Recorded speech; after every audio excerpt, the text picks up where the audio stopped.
osoo addunyaa kana naa kennani fannoo kiyya morma kee irraa hin kutan morma kiyya cita malee morma kee irraa hin citu osoo addunyaa kana hunda naa kennani jechuudha. Kaafira jajjabaarraan wasallamsiise nama baay'ee islaamummaatti amansiise karaa diniyaa keetti harka kennisiise alhamdulillah jedhiyaa kan na dhageesse dubbii fidee nama haasofsiisa jecha duwwee islaamaa nama yaadachiisa.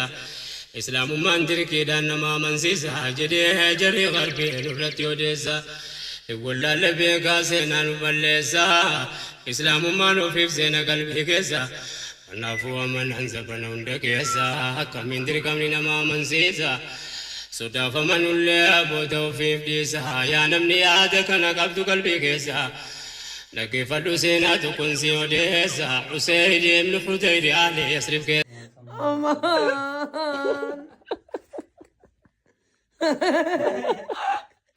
Jiwa tu muja. Toba. Kaliya. Quran देखा था मैं अब वहीं सारा. Assalamu alaikum warahmatullahi wabarakatuh. Yoona namni video kana laale bira darbaa jiru gaa musliimaam. Karaan kun karaa daawwaati, manni kun mana daawwaati. Hundi keessan follow gochuudhaan, share gochuudhaan, copy link gochuudhaan jajjabeessaa. Kan kanaan goone maal hojjettu meesin? Maal hojjettu eenyu jala deemtu kan isaan jala deemne? Hundi keessan copy link godhaa, follow godhaa, repost gootanii maal eegdu? Namni quba qabu kana haa godhu. Wassalaam.